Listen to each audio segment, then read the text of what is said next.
So one of the great things about COVID is that nobody, not a single person, was smart enough or strong enough to escape any kind of trauma from it. Mm, What some people had it soon, some people had it later, some people had pieces of it, and it sort of continues to be a steady drip. Some people had an intense depression, but we all went through it, which means I hope that we have more understanding and empathy for the condition, for mental health. That this is a real thing that people go through, and sometimes they can't explain it. I think very often we want to know what the reason, what the cause is. Like, is it because you have a sick family member? Is it because you broke up with your boyfriend or girlfriend? Like, we're always looking for the cause, and sometimes it's not there. Um, mm, and I think it goes back to empathy, which is it's not for us to fix. It's for us to hold space. You know, there's a very simple question for a leader, which is, "Are you okay?" And this is something we have to do whether we think someone's okay or whether we think somebody's not okay. A lot of people can mask how they're actually feeling. They double down on work to compensate. So it's just because somebody's productive and their performance is up doesn't mean they're not struggling.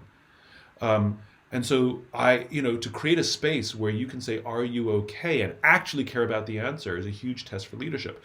And by the way, the best way to achieve that is for the leaders to lead by example. And that's very scary for a lot of people in leadership positions. We talk about vulnerability.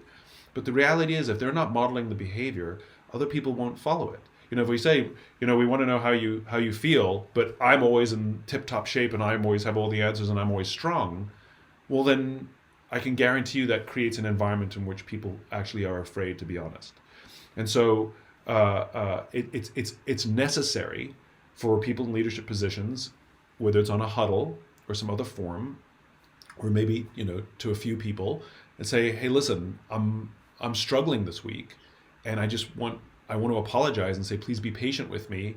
I know I'm not at my best. I think I might actually take a Friday off because I'm having a hard time this week, and I'm not sure what it is, but I know that I'm not myself." For a leader to be able to say that creates an environment for somebody on the team to come and say the same thing, and then we can hold space for them. But if the leader's lying, hiding, and faking every day, then all we're doing is creating an environment where our people will lie, hide, and fake every day. And so, I think this idea of leading with vulnerability, and vulnerability doesn't mean that doesn't mean you're weak. All it means is you're willing to say something that makes you like admit a mistake, ask for help, say you don't understand something, or admit struggle. That's all it is. That's all it is, with the confidence that people will be there to hold space for you and support you. And if the leader's willing to do that, it's remarkable what we can create around us for the people who work there.